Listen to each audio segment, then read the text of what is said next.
Olá, eu sou Felipe Fonseca e vou falar sobre O Vingador do Futuro, a versão de 2012. Para começo de conversa, eu vou evitar comparações com o original dos anos 80 do Schwarzenegger, porque eu acho que isso não é justo, enfim, para avaliar o filme. Comparações, seja com a obra original, o livro em que foi baseado, ou com outro filme, como no caso desse, que é uma nova versão de uma história e até mesmo um remake, né? Como os próprios créditos do filme apontam, não é justo para avaliar um filme objetivamente. Então eu vou evitar comparações, mas talvez lá pro finalzinho uma coisa ou outra, uma citação ou outra só a título de curiosidade, porque, enfim, mesmo não sendo bacana julgar um filme em comparação a outro, é um pouco inevitável a gente traçar alguns paralelos, né? Começar falando do roteiro. O roteiro escrito, a história tem vários autores, mas o roteiro é do Kurt Wimmer e do Mark Bombach. O Kurt Wimmer, inclusive, é o diretor e roteirista também do Equilibrium. E a direção do filme é do Len Wiseman. Mas vamos lá. O roteiro é muito previsível, ele não tem nada... é o filme padrão de verão de Hollywood, e apesar da trama tratar de surpresas e reviravoltas, espionagem, dúvidas a respeito de que lado os personagens estão, isso não fica evidente no filme. O filme é muito óbvio, a gente consegue prever o que vai acontecer muito tempo antes, e tem muitos clichês, inclusive vários diálogos e frases clichês. Eu costumo dizer, eu não sou totalmente contra clichê, aliás eu acho que clichê muitas vezes é inevitável, porque a vida é um grande clichê, na verdade. Mas enfim, ele é muito previsível, não entrega nada de muito novo, por assim dizer. O que eu senti falta, uma das coisas que eu senti falta no roteiro foi a falta isso tem um pouco a ver com direção também, bastante na verdade, falta de construção de tensão das cenas. Inclusive quando eu falei sobre o Batman no vídeo anterior, elogiei isso, né, a construção da tensão nas sequências de ação, porque é um filme de ação, majoritariamente, né? E senti falta da construção dessa tensão, de cenas em que te preparam e te fazem ansiar por que está por vir. Isso, enfim, considerei algo falho, algo que deixou a desejar. Tem algumas tentativas disso, uma sequência, que inclusive está no trailer. Aliás, se você viu algum dos trailers, acho que são 3 trailers oficiais, qualquer um deles mostra muita coisa da trama. Um parênteses aqui. Os trailers, já faz bastante tempo, eles estão mostrando muita coisa do filme. E se você não precisa ser nenhum especialista em cinema, se você é cinéfilo, se você costuma ver muitos filmes, você adquire uma habilidade de, pelo trailer, já matar o filme todo. Assim, você sabe de que parte do filme, inclusive, cada cena é já. E esse trailer, mais um exemplo ruim de trailer, esse do Vingador do Futuro, porque eu só vi depois, né? Eu evitando ao máximo ver trailers dos filmes antes, né, de ver os filmes. Mas depois que eu vejo, eu chego em casa e vou ver os trailers. Revela muita coisa da trama, tem cenas muito importantes, assim, enfim. Tem uma cena do carro, comentei isso porque essa cena tá no trailer, em que o carro despenca lá e fica sem gravidade. Uma cena bacana que tem um pouquinho disso que eu tô falando de tensão, de não simplesmente já pular para ação, mas de construir uma expectativa para que a ação seja mais contundente. Tem uma outra cena também que tem a ver com gravidade também, no elevador. Enfim, quem viu o filme saberá do que estou falando. Não é um elevador pequeno, é um elevador bem grande, mas enfim, quem viu o filme sabe do que eu estou falando. Que também tem a ver com falta de gravidade e que ali sim um pouco mais eles criam mais expectativa do que vai acontecer, né? A cena é construída de uma maneira um pouco mais calma, digamos assim, o que é fundamental para que a ação que vai se desenrolar a seguir cause o efeito esperado. Então, mas pontualmente essas duas cenas aqui que eu citei, e no geral não é isso que acontece. O filme é uma sequência de ação atrás da outra.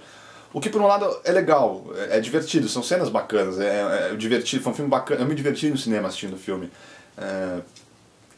E sequências de ação bem feitas, bem orquestradas, nada fantástico, nada muito incrivelmente original, como eu disse, é bem padrão assim, mas efetivo. Mas enfim, essa coisa da ação atrás da ação, você não dá tempo de respirar e você não ter tempo de construir essa sequência de ação com uma tensão, isso acaba enfraquecendo o filme no geral. Então, apesar de ter muita ação no filme, essa ação acaba meio que sendo causando um efeito anestesiante na gente. Como a gente não tem os intervalos e uma construção da tensão, é ação atrás de ação e acaba virando uma coisa só. Sentiu falta também um pouco do humor. E pela primeira vez aqui no nosso da comparação, né? Não quero fazer comparações, mas é uma coisa que o pessoal gosta, né? Que muitos apreciam e realmente é uma virtude do original, é o bom humor. Nesse filme aqui senti muita falta de humor. Tem tentativas, e algumas poucas, assim, eu dei poucas risadas no cinema. Bom, falta humor. Pelo roteiro, pelo timing da direção e pelo timing dos atores. Os atores, nenhum deles muito timing cômico. A gente tem o Bill Nighy no elenco, que é um excelente comediante, mas ele não é aproveitado nesse sentido. Então, e os outros todos não têm uma história, enfim, não tem uma carreira aí marcada pela comédia, e nesse filme também não entregam isso. Uma coisa pontual, a personagem da Jessica Biel se chama Melina, e se eu não errei aqui e deixei come bola, o nome dela, a personagem dela no filme só aparece uma vez, Melina é o nome da personagem. E quando o nome dela é dito, ela já está no filme já faz algum tempo. Isso me incomodou. Isso acontece às vezes em alguns filmes. É uma coisa que não é privilégio desse filme, não é inédita. Já acontece em vários filmes isso. Isso me incomoda. Não sei. Quer dizer, eu até sei porquê. Se a personagem já está lá faz tempo, enfim, todo mundo tratando ela, falando dela, se só depois... A gente não percebe que o nome dela não foi dito, aí que tá. Mas se mais pra frente na trama, quer dizer, depois que a gente já passou um bom tempo com ela, alguém cita o nome dessa personagem, você tem um estranhamento. Peraí, putz, é a primeira vez que estão falando o nome dela. Quer dizer, eu já vi ela já passou por um monte de coisa, já deveria conhecê-la, e só agora alguém falou o nome dela. E é besteira, porque não é nem uma apresentação, não estou falando que o personagem precisa aparecer e falar prazer, mas não é fulano. Mas é simplesmente alguém chamá-lo pelo nome, pra gente saber, é uma personagem importante, é uma das protagonistas. Seria interessante a gente saber o nome dela. Só lá mais pra frente alguém, e novamente, não tá tendo nenhuma apresentação nem nada, alguém só chama ela. Ah, Melina. Mas nesse ponto ela já está no filme faz um bom tempo, então isso me incomoda quando acontece. Falta também uma motivação para os personagens, assim, uma tridimensionalidade para os personagens. Eles são rasos, todos os personagens. A gente não, e isso é um problema porque pode acabar fazendo com que a gente não se envolva muito com eles. E se envolver com os personagens é fundamental para o sucesso do filme. E falta também para a trama em geral. Enfim, a gente sabe o que está acontecendo, a gente sabe um pouquinho das motivações de cada personagem, não de todos, e tem alguns traços, enfim, de personalidade, principalmente no trio principal, né, no homem e nas duas mulheres, no Colin Farrell, na Kate Beckinsale e na Jessica Biel. Mas não são tão bem construídos. Falta, justamente repetindo, essa tridimensionalidade para dar mais força, mais profundidade e, consequentemente, mais envolvimento nosso com eles. Tem muito, e assim, acho que finalizando, né, a parte do roteiro, tem muita pista e recompensa no filme, né? Muitas, assim, e é uma coisa que é divertida. E tem algumas até bem feitas, porque quando elas são jogadas, né, as pistas são jogadas no primeiro trecho do filme, muitas delas não são nem tão evidentes, assim, justamente, uma pista e está bem escondida. E praticamente todas elas têm recompensa. Quando o Colin Farrell fala que gostaria, lá no começo do filme, gostaria de tocar piano, sonhava em tocar piano. Bom, isso aí é uma pista, e depois vai ter a recompensa disso. E tem várias, enfim, e é divertido. Então vocês vão achar várias aí, podem citar nos comentários. Todo mundo pula. Já estou saindo do roteiro e entrando na direção.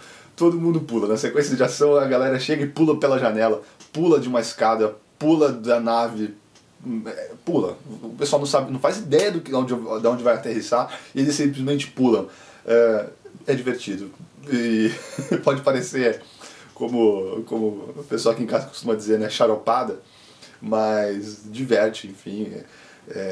E tem a ver com a mania recente do cinema de buscar... Bom, eu sempre busco essa inspiração em algum lugar, a gente tem momentos, né? A gente teve um momento Kung Fu no cinema, e atualmente no cinema de ação a gente vive um momento parkour. Então, todo mundo pula e não sabe nem onde vai cair, mas cai, e cai bem. Sobre a direção do Len Wiseman, o Len Wiseman é o responsável pelos filmes, eu não tenho nem certeza se todos os filmes, o último, por exemplo, mas pela série de filmes Anjos da Noite, com a Kate Beckinsale também. E não é à toa, né, que ela está nesse filme. Ela não é apenas uma das atrizes favoritas dele, a atriz favorita dele, ela é a esposa dele, então eles trabalham em família. Tem planos, coisa que eu gosto, assim, a gente está hoje em dia vivendo no cinema de ação um momento em que as sequências são feitas com cortes frenéticos, né? Você muitas vezes não sabe nem direito o que está acontecendo, né? Não que o corte frenético seja um problema em si, é que na maioria das vezes porque é muito difícil você conseguir dar lógica e não deixar o espectador perdido com isso. Mas é uma muleta que muita gente usa para passar a sensação de ação sem realmente saber orquestrar realmente a ação. E tem algumas sequências bacanas nesse filme, como eu disse, tem sequências de ação bacanas, porque evita-se isso. Então, por exemplo, duas que eu anotei, uma perseguição, eu chamei de Xangai, né, mas vou falar daqui a pouco disso, da direção de arte. Que se passa lá no mundo pobre, logo uma das primeiras sequências de perseguição do filme, das várias, e uma sequência a pé, né, correndo e tal, e as pessoas novamente pulando das sacadas e das janelas. E a gente tem planos que mostram essa ação acontecendo de longe e a gente vê os personagens, a gente tem toda a noção do espaço em que aquilo está ocorrendo, e isso é interessante. Uma das primeiras cenas de tiroteio, uma cena que inclusive está em todos os trailers, então se você viu qualquer trailer você viu essa cena. Uma das primeiras cenas de tiroteio com o Colin Farrell contra uns policiais e tal.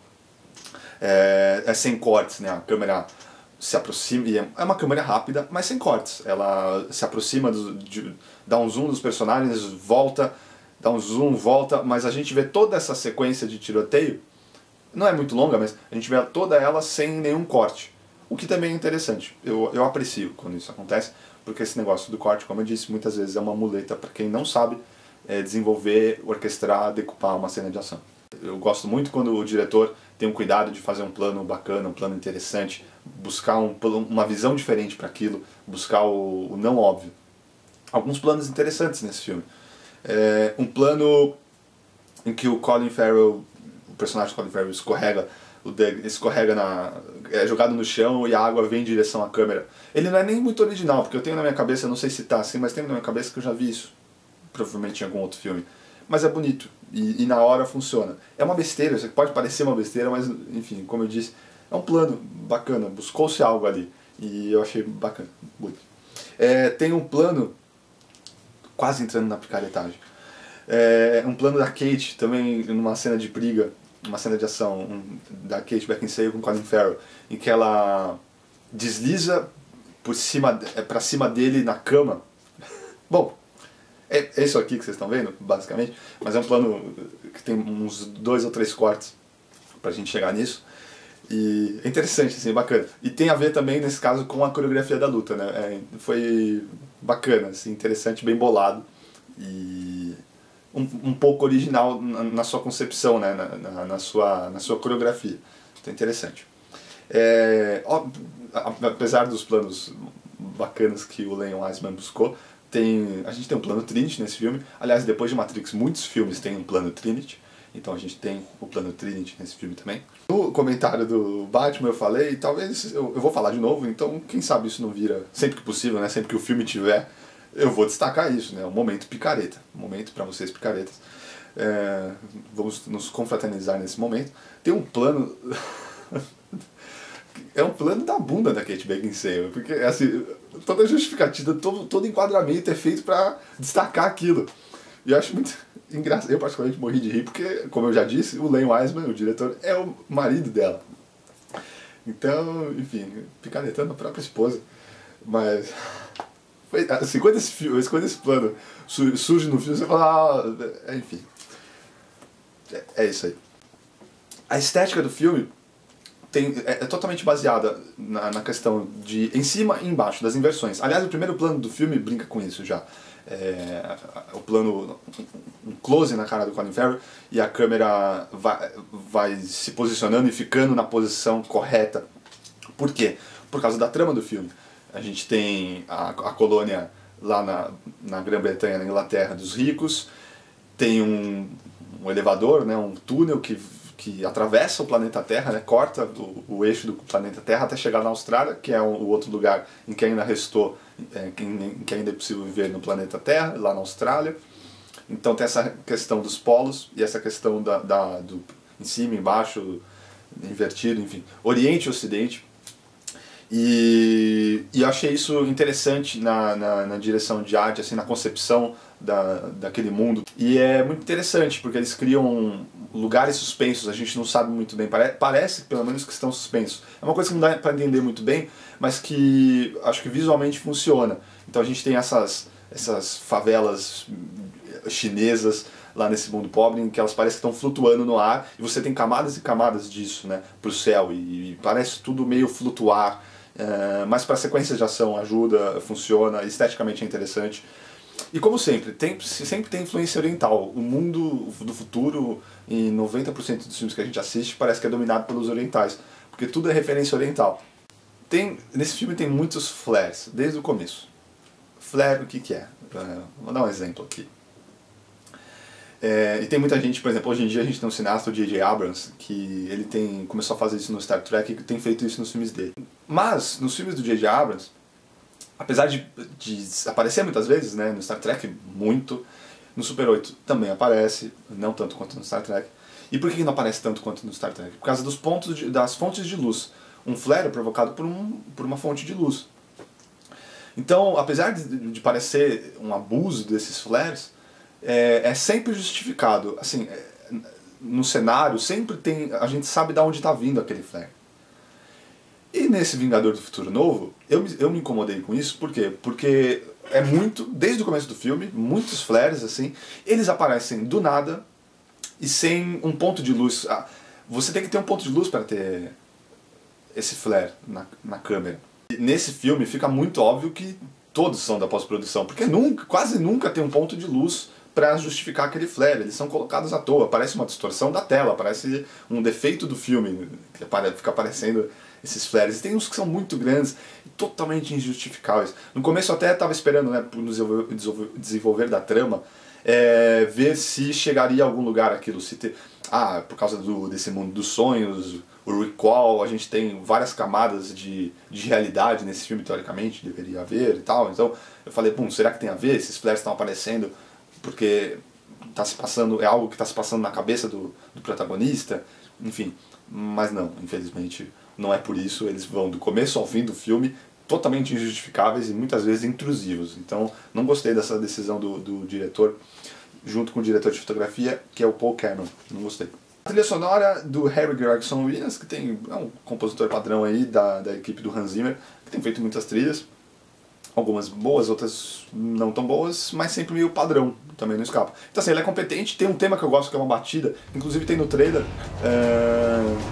uma batida contínua assim, e aí vem uma reviravolta na melodia, e eu gosto desse tema, funciona na sequência de ação.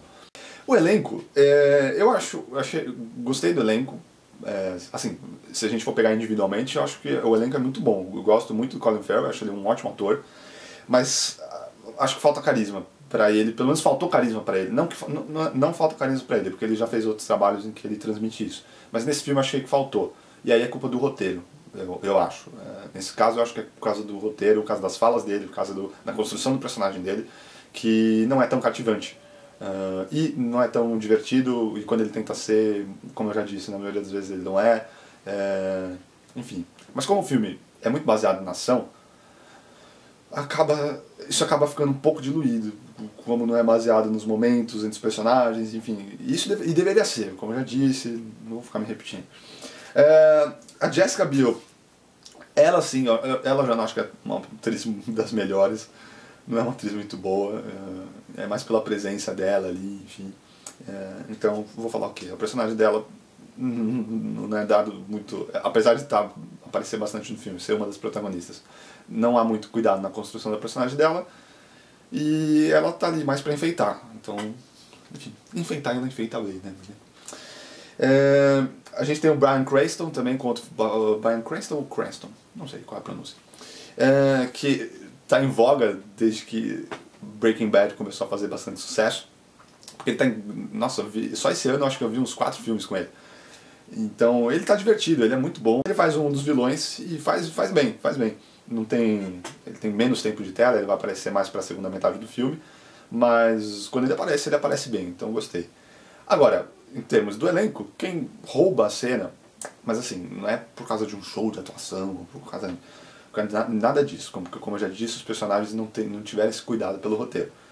É a Kate Beckinsale, com a sua vilã e esposa implacável, que não desiste nunca, e isso é uma piada interna que deveria ter funcionado melhor e não funciona, mas enfim, é uma piada que eles colocaram lá interna, dessa coisa da esposa. E várias vezes algum personagem cita, né? Geralmente Colin Farrell, é minha esposa, né? Ou ex-esposa, enfim. Então essa coisa da esposa correndo atrás do marido, do pé dele, que diverte, e ela claramente está se divertindo muito, assim, porque ela costuma fazer mocinhas, como já disse, inclusive, no Anjos da Noite, juntamente, novamente, com o marido dela, ela faz uma mocinha, é a heroína, e todo ator quer fazer um vilão, então ela está se divertindo a valer fazendo essa vilã, embora eu ache, assim, eu já vi ótimos trabalhos dela como atriz, inclusive desde os primeiros, o Muito Barulho por Nada, do Kenneth Branagh, ela está muito bem, então ela tem sim potencial e ela tem poder para atuar.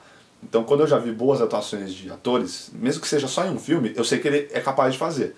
Quando ele não entrega, aí eu começo a colocar a culpa no diretor e do roteiro daquele filme, porque eu já vi que ele é capaz. Então se ele não entregou naquele filme, é por causa do roteiro e da direção, que não foram capazes de tirar isso dele.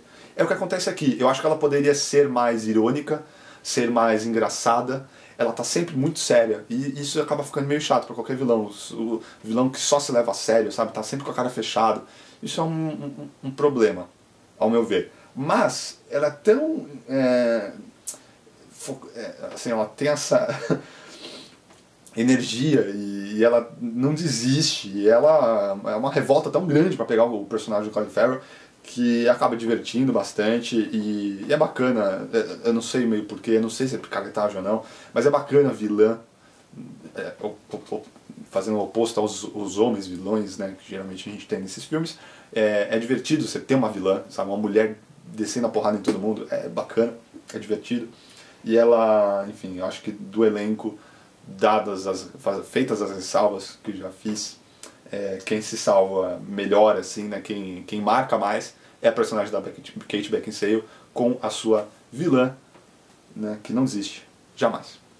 É isso, é um filme mediano, um filme que diverte, cumpre, não sei, essa função de você ir no cinema, ter um bom momento, se divertir.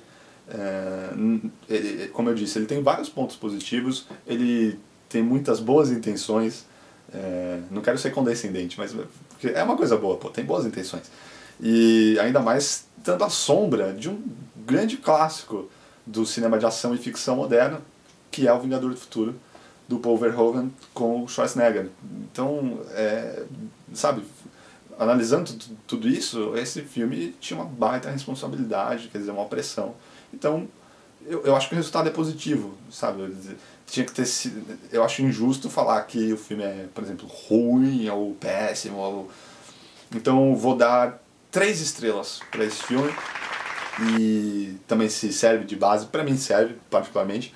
É um filme, por exemplo, que eu teria na minha coleção de Blu-ray. Então, futuramente, saindo em Blu-ray e conseguir um preço legal, terei. É um filme que eu reveria em casa sem problema nenhum, porque tem qualidades suficientes para valer a assistida, apesar dos defeitos que eu citei. É isso, espero que tenham curtido e nos vemos no próximo filme. Um abraço, até mais.